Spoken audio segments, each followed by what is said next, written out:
Ya. Pada suatu kali,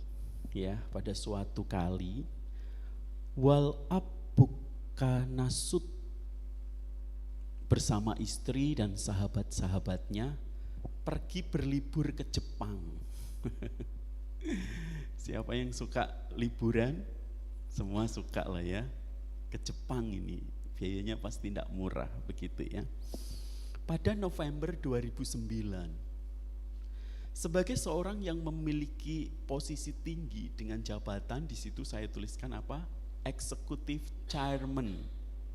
Executive Chairman itu kayak ketua yayasan begitu ya. Dari Thai Airways dan pengusaha yang kaya. Tentu saja ketika dia liburan, dia terbang dengan perusahaan penerbangan kebanggaan negaranya dan duduk di kursi first class. Wow, ini hebat bener ya. Selesai berlibur, Buka Nasut pulang kembali ke negaranya dengan maskapai yang sama. Seperti kebanyakan kita kalau habis pulang liburan kan pasti beli-beli banyak begitu kan. Oleh-oleh lah apa begitu. Nah, dia membawa gak tanggung-tanggung Bapak Ibu. 30 koper itu dibawa pulang, tentengan merchandise itu 30 koper bagasi dengan berat 400 kilo. Wah, 400 kilo loh 30 koper. Karena tiket first class kan tetap ada batasnya, betul ya. Kalau kita naik pesawat kabin 7 kilo, bagasi berapa? 20. Kalau naik RS ya enggak ada bagasi ya, cuma kabin 7 kilo harus beli, betul ya. Nah, itu 150 kilo saja, artinya yang enggak ditanggung berapa? 250 kilo enggak ditanggung. Nah, Bukat Nasut memutar otak mencari akal. Gimana caranya supaya dia enggak perlu bayar uang sejumlah $5.600 atau setara dengan 80 juta rupiah. Akhirnya dia mengirim itu koper-kopernya yang 250 kilo ke bagian lost and found. Ya, seolah-olah itu hilang. Dia kehilangan itu terus akan dikirim ke rumahnya begitu. Tetapi Bapak Ibu, wartawan mencium niat busuk daripada Bukat Nasut ini. Dan di media sosial disebarkan bahwa seorang eksekutif chairman dari Thai Airways telah melakukan sebuah kecurangan. Dan bukan hanya di Thailand itu dimunculin, tetapi juga di Indonesia pada tahun 2010 di salah satu surat kabar Indonesia dituliskan ngemplang biaya bagasi kehilangan jabatan. Dan akhirnya memang Bukat Nasut dia melepaskan semua jabatannya gara-gara kasus. Cuma uang berapa sih? 80 juta doang. Itu uang kecil ya bagi dia. Nah, Bapak Ibu Saudara yang terkasih, dari peristiwa ini kita dapat melihat bahwa posisi setinggi apapun, jabatan setinggi apapun, baik di dunia usaha maupun di dunia manapun ya, tidak berarti seseorang itu bisa melakukan seenak diri mereka. Ya. Tidak berarti seseorang bisa melakukan seenak diri mereka. Dunia usaha, bahkan perusahaan kita sendiri pun ada aturan ya yang harus ditaati dan diikuti bukan hanya oleh bawahan tetapi juga oleh para atasan, pemangku kebijakan begitu. Nah, seharusnya aturan-aturan yang jelas ini harus dipatuhi bersama. Ya, baik oleh bawahan maupun atasan. begitu. Dari sini kita bisa melihat kalau perusahaan dunia saja yang seperti itu, ya, dunia politik, masyarakat dan lain sebagainya, memberlakukan ketentuan yang ketat, ya, berlaku standar yang benar yang harus diikuti. Terlebih kita, para warga kerajaan Allah atau orang-orang Kristen, ya. Nah, Bapak Ibu Saudara yang terkasih, maka dari itu kita pun seharusnya sebagai orang Kristen atau orang-orang yang hidup sebagai warga kerajaan Allah harus hidup sesuai dengan standar yang telah ditetapkan oleh Allah. Pertanyaannya bagi kita adalah bagaimana kita melihat dan menghidupi standar yang benar, yaitu tentu saja yang kita tahu adalah Taurat, ya, sebagai standar dari warga kerajaan Allah. Begitu kan? Terus bagaimana Yesus memandang dan menghidupi keberadaan Taurat yang adalah standar daripada kehidupan kita sebagai orang percaya. Tidak dapat dipungkiri di dalam Matius yang kita baca di bagian awal ayat 17. Sebenarnya ini kan Matius 5 sampai 7 ini kan bicara tentang khotbah di bukit. Ya. Ucapan bahagia dilanjutkan dengan garam dan terang. Terus di bagian berikutnya perikop yang kita baca ini berkaitan dengan Yesus dan hukum Taurat. Ya. Di ayat yang ke-17 dengan jelas di situ dikatakan, janganlah kamu menyangka bahwa aku datang untuk meniadakan hukum Taurat atau kitab para nabi. Dengan kata lain sesungguhnya Tuhan Yesus datang ke dunia ini tidak untuk meniadakan atau menghilangkan standar dari kebenaran Allah, yaitu hukum Taurat itu sendiri. Ya. Nah, Bapak Ibu Saudara yang terkasih, kata meniadakan itu ditulis sebanyak 17 kali, artinya itu bisa meruntuhkan, membinasakan, membatalkan atau melenyapkan. Nah, David dan Roy memberikan perspektif yang unik Bapak Ibu, ya, tentang pernyataan tersebut, yaitu aku datang bukan untuk meniadakan Taurat. Dia memandang bagian ini sebagai suatu ungkapan khas Ibrani dalam diskusi rabbinik, ya. Dengan kata lain sesungguhnya ungkapan ini bermakna seorang telah menafsirkan secara keliru tentang Taurat. Jadi dengan kata lain, orang yang meniadakan hukum Taurat itu adalah orang yang menafsirkan Taurat secara salah.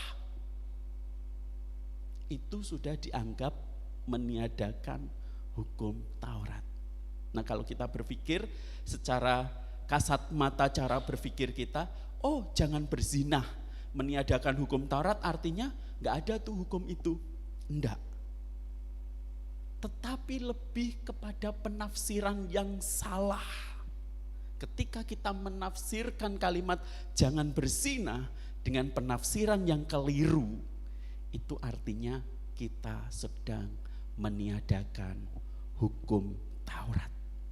Nah, jika ada seorang menafsirkan Taurat secara keliru, maka para rabi yang lain akan mengatakan, engkau membatalkan Taurat. Dengan kata lain, Bapak Ibu, sesungguhnya setiap kita orang percaya harus menafsirkan pemahaman Alkitab Taurat dengan tepat, dengan tafsiran yang tepat, ya, dengan tafsiran yang tepat. Sedangkan kata menggenapi itu ditulis sebanyak 86 kali, ya. 86 kali itu artinya memenuhi, menggenapi, ya, menyelesaikan dan melakukan lebih berarti sebagaimana di awal berarti tafsir menyimpang dan tafsir yang tepat. Nah, sampai di sini bisa dipahami dengan baik ya. Maksudnya sebelum kita ngomongin tentang hukum perzinahan.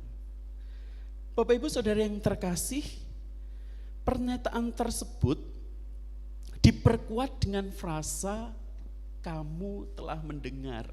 Jadi kan kalau kemarin itu 2 minggu lalu bicara tentang membunuh ya. Itu selalu diawali dengan kamu telah mendengar. Pada bagian ini pun di ayat yang ke-27 juga sama. Kamu telah mendengar firman, jangan berzina. Pertanyaannya bagi kita, berzina itu apa? Ya kan? Ini nanti kita akan jawab bersama. Terus di bagian 28 Tuhan Yesus berkata, tetapi aku berkata kepadamu. Jadi ada begitu banyak orang menafsirkan tentang kata berzina itu dengan tafsiran versi mereka. Tetapi Tuhan Yesus mengatakan hal yang sesungguhnya, yang tepat, yang benar itu seperti apa. Itu maksudnya. Ya. Nah, Bapak Ibu Saudara yang terkasih, penegasan Tuhan Yesus membuktikan bahwa kedatangannya itu bukan untuk membatalkan hukum Taurat, bukan. Atau bukan untuk menyimpangkan maknanya. Ya, tetapi menggenapi atau dalam pengertian memberikan pemahaman yang benar. Pemahaman yang benar dari setiap hukum Taurat itu apa atau 10 hukum itu apa. Ini yang mau diungkapkan di situ. Tidak ada dasar dalam PP yang menyatakan bahwa kehadiran Tuhan Yesus telah membuat Taurat tidak berlaku. Ya. Jadi saya mau tegaskan sekali lagi di mimbar ini, juga ditegaskan sebelum-sebelumnya, Taurat masih berlaku. Kehadirannya adalah untuk memulihkan kembali makna Taurat atau menggenapkan atau memberikan makna yang benar kepada Taurat itu. Membuat maknanya menjadi penuh, menggenapkan berbagai nubuat mengenai dirinya. Ya. Nah, Bapak Ibu Saudara yang terkasih, inti dari keseluruhan Taurat terangkum di dalam hukum apa? Kasih. Kasihilah Tuhan Allahmu dengan segenap hatimu, dengan segenap jiwamu, dan dengan segenap akal budimu. Itulah hukum yang terutama dan yang pertama.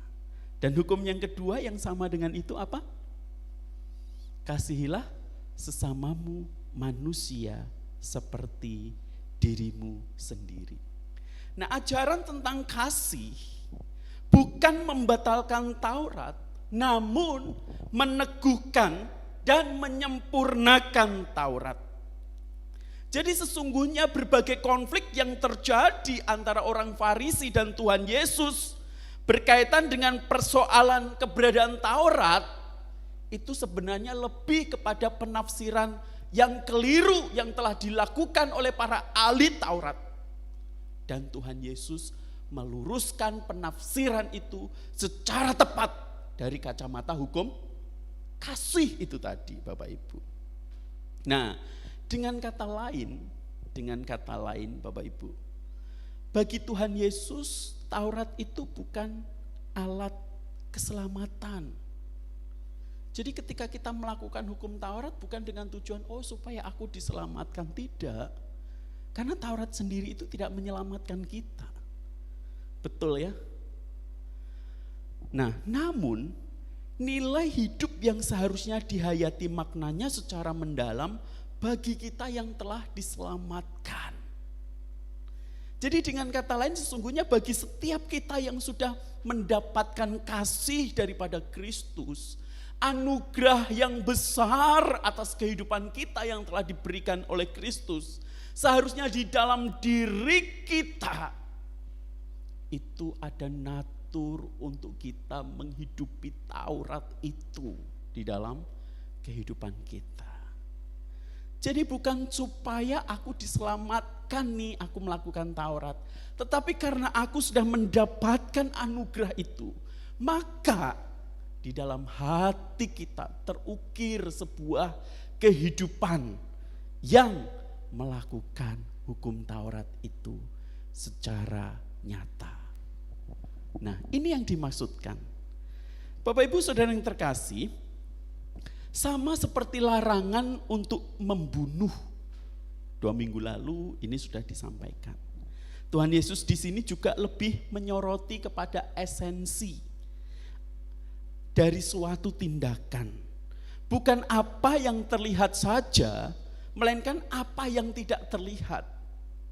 Jadi kalau kita berbicara tentang dosa perzinahan, itu bukan sekedar hubungan fisik atau hubungan badan, tetapi lebih dari itu esensinya yang ingin Tuhan Yesus nyatakan kepada kita, yaitu suatu tindakan adalah suatu produk dari sebuah kualitas hati. Ya. Bukan apa yang terlihat saja, melainkan apa yang tidak terlihat. Suatu tindakan adalah suatu produk dari sebuah kualitas hati.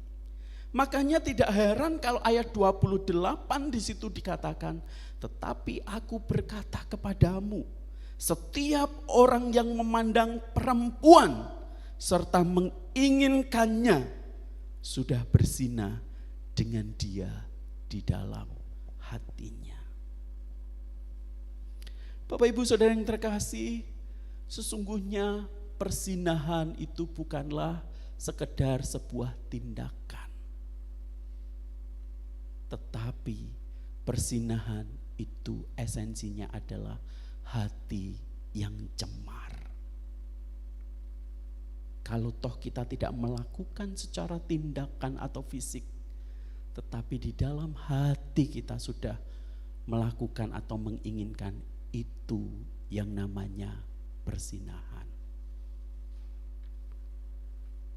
Ini yang Tuhan Yesus ingin sampaikan kepada pembaca, pendengar pada waktu itu. Nah, Bapak Ibu Saudara yang terkasih, jika perzinahan di dalam hati dimulainya dari mata, kita sebaiknya menjaga mata kita dengan serius. Kita seharusnya menjaga mata kita dengan serius. Ada 2 penggambaran yang Tuhan Yesus berikan di ayat 30 dan 31. Ayat 29 dan 30. Di situ dituliskan, jika matamu yang kanan menyesatkan engkau, cungkillah dan buanglah itu. Di ayat yang ke-30, jika tanganmu yang kanan menyesatkan engkau, penggalah dan buanglah itu. Mata dan tangan, kedua-duanya harus dipenggal. Pertanyaannya, apakah di dalam bagian ini sebenarnya Tuhan Yesus ingin memberikan secara literal bahwa bagi orang yang hidup di dalam perzinahan, itu matanya harus dicungkil dan tangannya harus dipotong? Origen, seorang bapak gereja, melakukan itu. Dan orang-orang pada zaman dulu, abad mula-mula, ada beberapa mereka yang melakukan itu. Bahkan ini bukan berlaku saja untuk konteks perzinahan, tetapi dalam dosa apapun itu dilakukan. Memotong tangan kanan, mencungkil mata. Bagi seorang perang pada waktu itu, ketika tentara musuhnya kalah, maka mata kanannya akan dicungkil.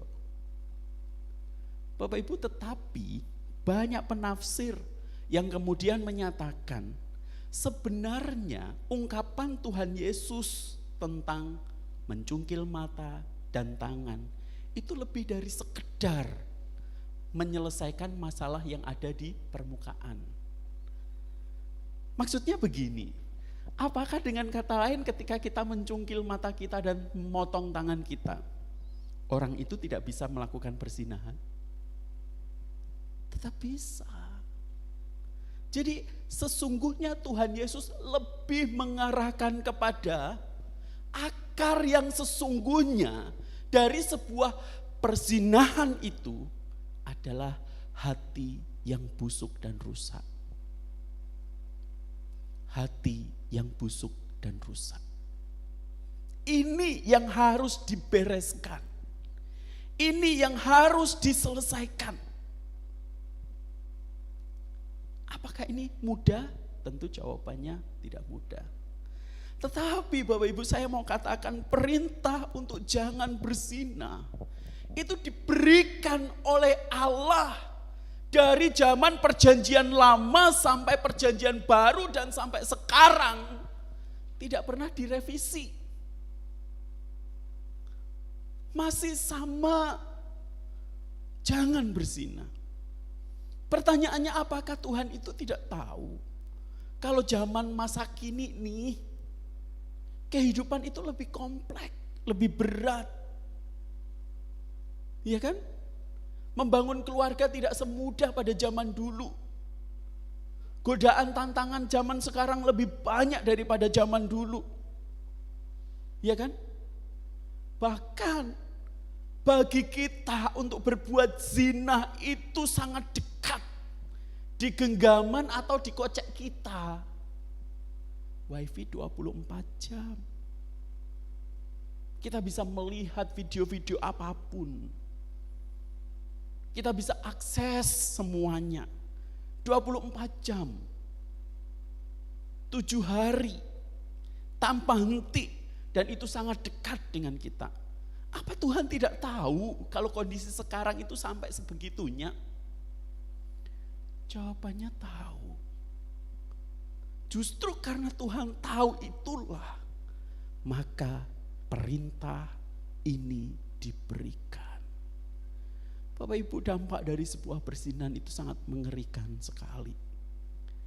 Relasi kita dengan Tuhan rusak. Ya. Relasi kita dengan diri sendiri rusak. Relasi kita dengan sesama juga rusak.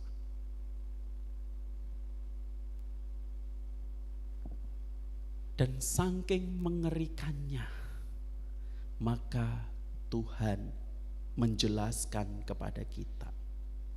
Setiap orang yang memandang saja, memandang perempuan serta menginginkannya, bernafsu artinya, ya, sudah berzina dengan dia di dalam hatinya.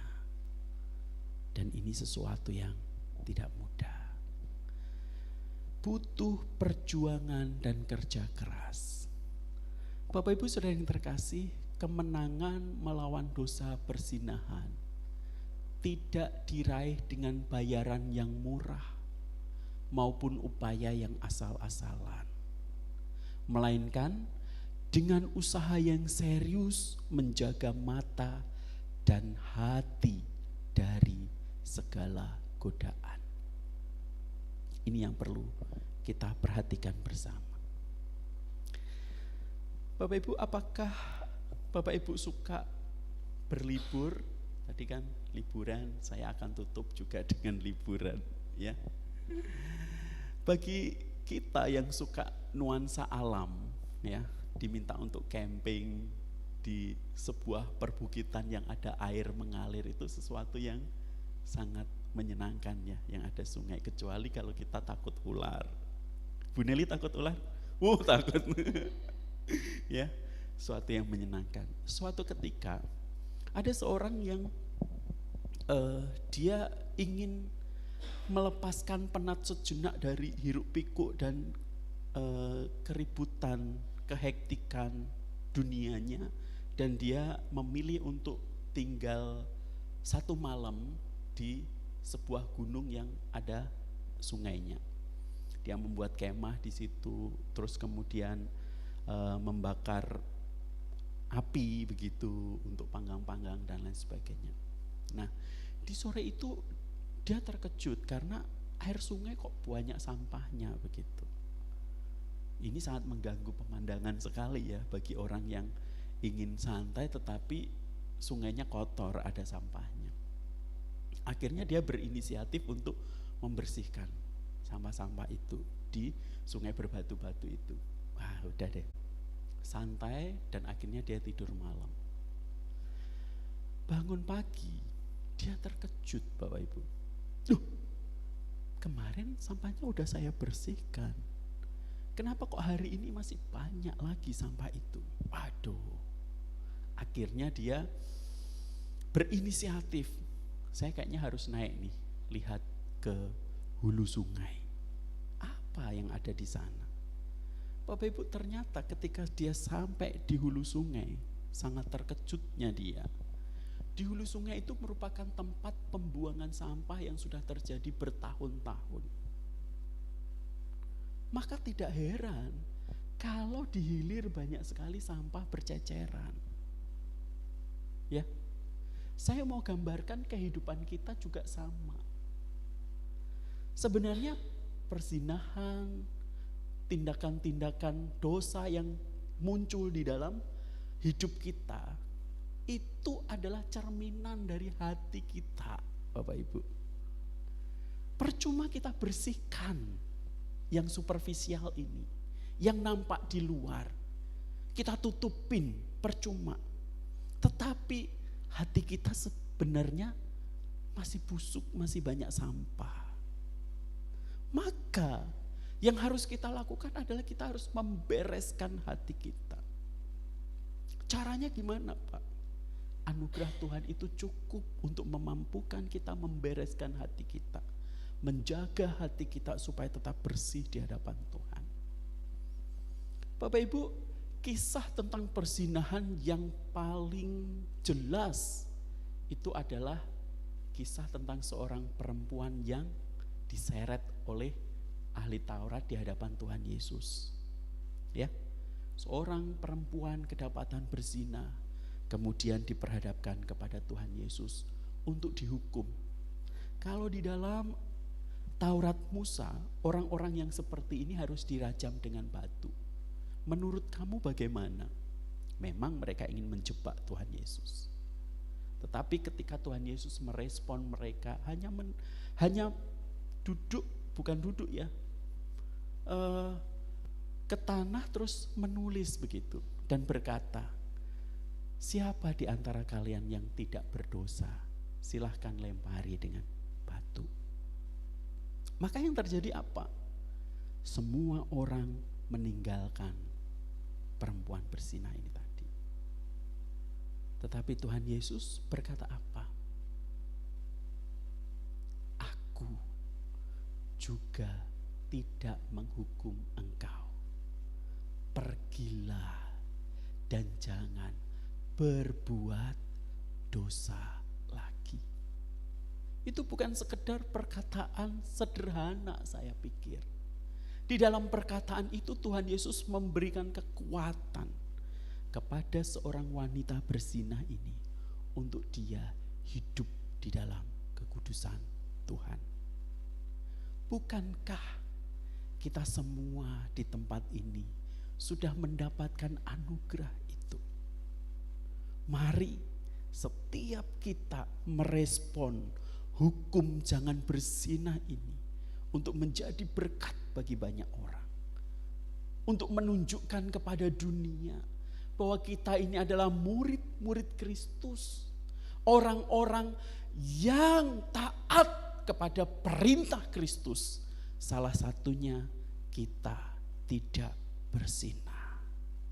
Dan berzina itu bukan hanya sebuah tindakan hubungan badan, tetapi lebih dari itu, tatapan mata, keinginan hati yang menginginkan sesuatu yang seharusnya kita tidak layak untuk melakukan itu.